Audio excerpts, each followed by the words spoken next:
नमस्कार मित्रांनो, आज आपण ऐकणार आहोत श्री महालक्ष्मी देवीची कहाणी.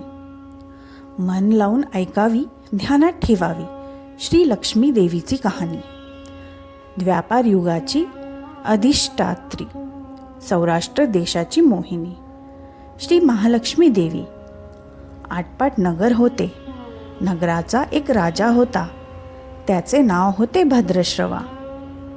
तो दयाळू, शूर व प्राजदक्ष होता. देवा ब्राह्मणांना, साधू संतांना सुखवित होता, आनंद देत होता. राजाच्या राणीचे नाव होते सूरजचंद्रिका. नाव चांगले पण स्वभावात अहंकार. मागील जन्मी ती एका वैश्याची पत्नी होती.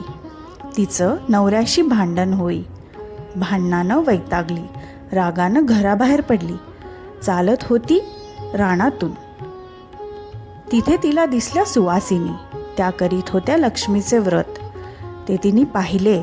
त्यांच्याबरोबर तिने व्रतही केले. दुःख विसरली, दारिद्र्य गेली, परिस्थिती सुधारली. देवीची भक्ती फळाला आली. कालांतराने ती मरण पावली. पुढे तिचा पुनर्जन्म झाला. स्त्रीचा जन्म पुन्हा मिळाला. पण भाग्य उजळले. भद्रश्रवा राजाशी तिचा विवाह झाला. ऐश्वर्यात लोळू लागली. गर्वाने ती फुगली, गरिबांना विसरली. तोऱ्या थाटाने फुगली, दासदासींवर रागवली. एकदा काय झाले, देवीच्या मनात आले, राणीला आपण भेटावे, मागच्या जन्माची आठवण द्यावी, ओळखते की नाही हे बघावे.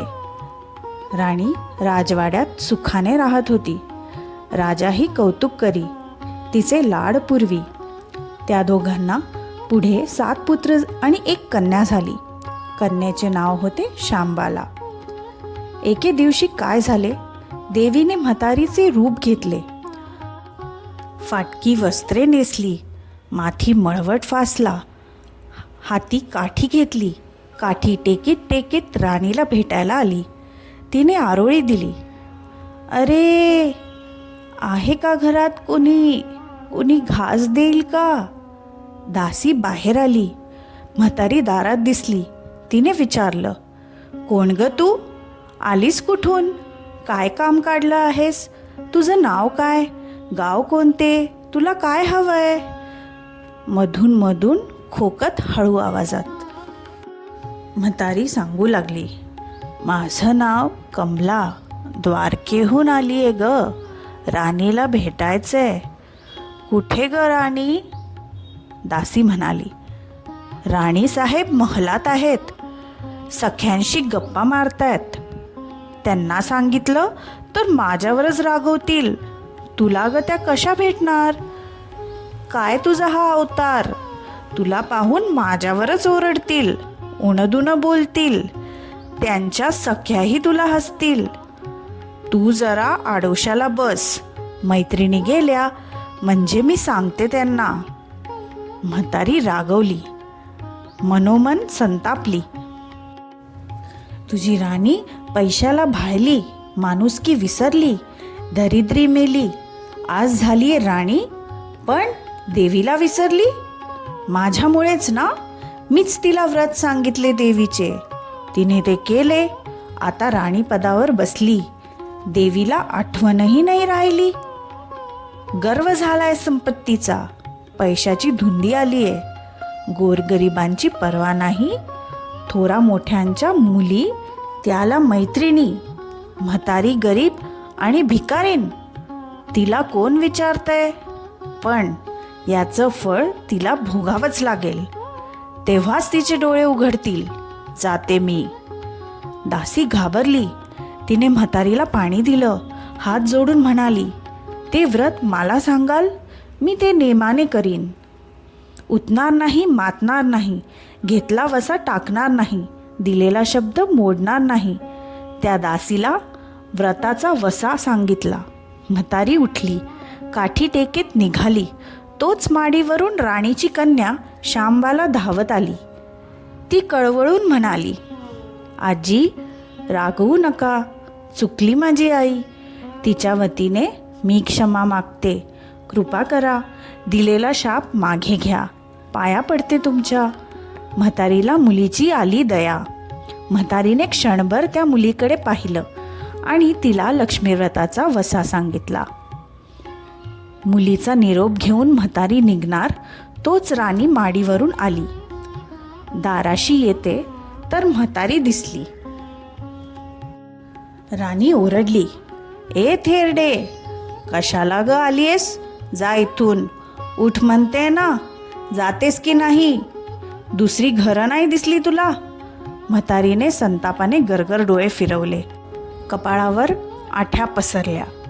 ती तडक घराबाहेर पडली. दासीने लक्ष्मीव्रत केले. तिची स्थिती सुधारली. दासी पण गेले. संसार सुखाचा झाला. पुढे मार्गशीर्ष महिना आला. पहिल्याच गुरुवारी श्यामबालेने लक्ष्मीव्रताचा सुरुवात केली. सगळे नेमधर्म पाळले.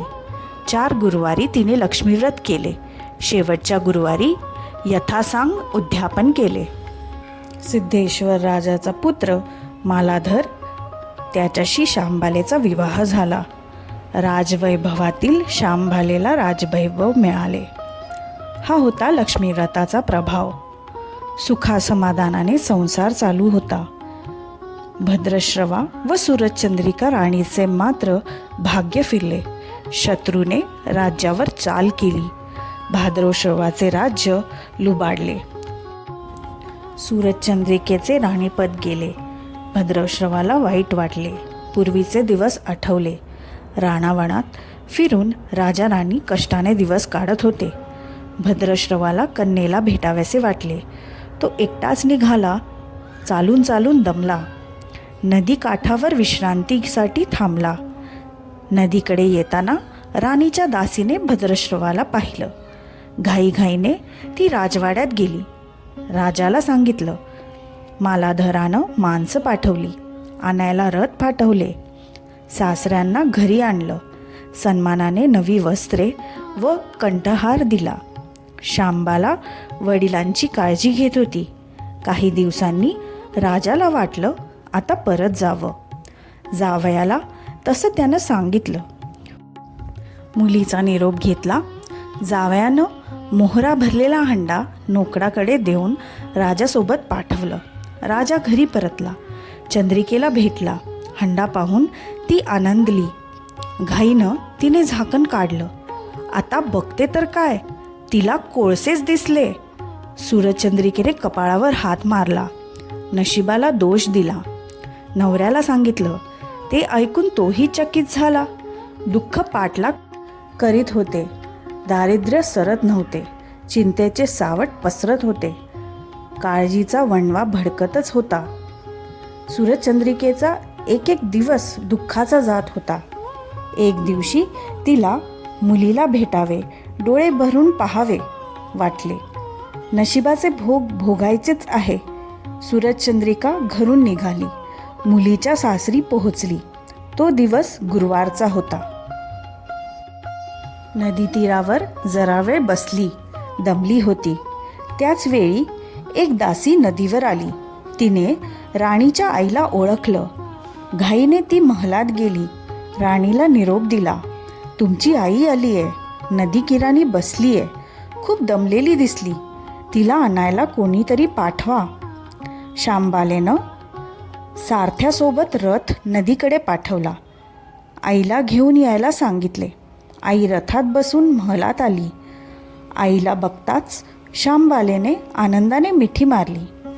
मुलीचे वैभव पाहून तिचे मन तृप्त झाले. तोंडून शब्द फुटेना. आईने स्नान केले. मुलीनं तिला पैठणी दिली. सोन्या मोत्यांचे दागिने दिले. आईचे रूप अधिकच खुलले. दुपारची वेळ झाली. श्यामबालेने भक्तिभावनेने लक्ष्मीची पूजा केली. आरती झाली. धूप दिप्यांचा वास दरवळला. श्यामबालेचा कडकडीत उपास होता. भोजनाची तयारी झाली. तिने आईला जेवायला बोलवले. सूरजचंद्रिका पाटावर येऊन बसली. पण ती एकदम शांत होती. तिला मागचा जन्म आठवला. लक्ष्मीदेवीच्या कृपेने या जन्मी ती राणी झाली होती. ती म्हणाली, श्यामा, मी देखील तुझ्यासोबत उपासच करेन.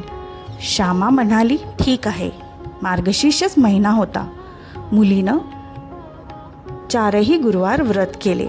ते आईने पाहिलं. तीही उपास करू लागली. देवीला भक्तिभावनेने प्रार्थना करत होती. महिना संपला. घरी जायचा विचार ठरला. पोहोचवायला शांबाला सोबत गेली. 4 दिवसांनी शांबाला निघाली. मालाधर राजाने पाठवलेले पैशाचा हंडा घेतला.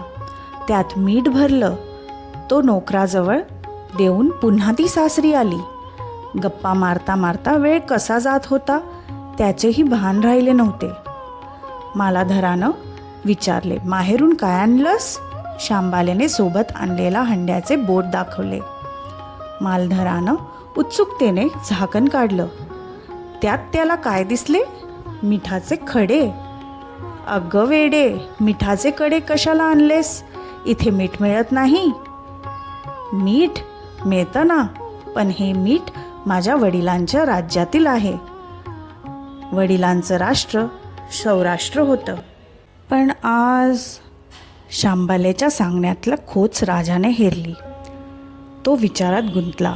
शांबाना म्हणाली, हे मीठ जीवनाचे अमृत आहे. अन्नाला चव येते ती मिठानंच.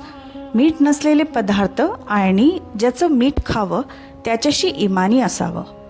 त्याचं रक्षण करावं. कामात कसूर झाली तर प्रसंगी प्राणही द्यावे. मालाधर राजा निश्चयाने उठला. त्याने आपले सेवक सासऱ्यांकडे पाठवले. त्यांना बोलावून घेतले. भद्रश्रवाला काय झालं कळालं नाही. ताबडतोब तो जावयाकडे आला. दोघांची गुप्त बैठक झाली. विचार पक्का ठरला. भद्रश्रवानं अनुमती दिली. मालधरानं मुख्य सेनापतीला तत्काळ भेटायस बोलवले. सेनापती आले. त्यांनी मालाधराला वंदन केले. आज्ञा करावी महाराज. ते म्हणाले, भाद्रश्रवाचे राज्य जिंकलेल्या शत्रूवर ताबडतोब स्वारी करा. प्रत्येक सैनिकाचा हातावर हंड्यातील मिठाचा एक खडा ठेवा. शपथ घेऊन प्रत्येकाला झुंजायला सांगा. राजाची आज्ञा झाली. तशी सेनापतीने व्यवस्था केली. दुसरे दिवशी सोबत सेना घेऊन बेसावत शत्रूवर चाल केली. शत्रूच्या राज्यावर सारे सैनिक तुटून पडले. मालाधराचे सैन्य बेभान लढत होते. शत्रू सैनिक जमिनीवर कोसळत होते. सूर्य पश्चिमेकडे जात होता. अंधार हळूहळू पसरत होता. शेवटी मालाधराच्या सैन्याने शत्रूचा फाडसा पाडला. पूर्व विजय मिळाला. भद्रश्रवाचे राज्य पुन्हा मिळाले. मालाधराला व शांबालेला ही आनंदाची बातमी सेनापतीने ताबडतोब कळवली. सैनिकांनी शत्रू राज्यातील खजिना लुटला. अफाट संपत्ती मिळाली. ती पोत्यात भरून मालाधराकडे आणली. त्यात सोन्याच्या मोहरा, बरीच नाणी होती आणि शस्त्रांचा साठाही होता. मालाधरानं भद्रश्रवास सुरचंद्रिका राणीस घेऊन यायला सांगितले. ती आल्यावर घरात आनंदाचे उधाण आले होते. तो होता गुरुवार. शांबालेनं लक्ष्मीव्रताची पूजा केली होती. आरती झाली. धूपदीपांचा सुगंध दरवळला. तिने व तिच्या आईने उपवास केला. रात्री देवीची आरती झाली. देवीला नैवेद्य दाखवून सर्वांनी पक्वानाचे जेवण केले. मार्गशीर्ष महिन्यातील हा शेवटचा गुरुवार. लक्ष्मीव्रताचा शेवटचा दिवस. मंगल मुहूर्ताचा दिवस. मालाधरानं भद्रश्रवाचं राज्य त्याच्या स्वाधीन केले. त्यानं या व्रताची सांगता झाली. राजा राणी सौराष्ट्रात आले. सूर्यचंद्रिकेने पुन्हा लक्ष्मीव्रताचा वसा घेतला. तो अजन्म पाळला. घरची स्थिती सुधारली. राजाचे 7 पुत्र दूर देशाहून अचानक घरी आले. त्यांना पाहून आई वडिलांना आनंद झाला. या व्रतामुळे राजा राणी सुखी झाले. दुःखाचे वादळ सरले. अशी 60 उत्तराची कहाणी 5 उत्तरी सुफळ संपूर्ण. सर्वांनी देवीला वंदन करावं. त्यांचं घर सदैव आनंदात राहावे अशी लक्ष्मी देवीला प्रार्थना करावी. धन्यवाद.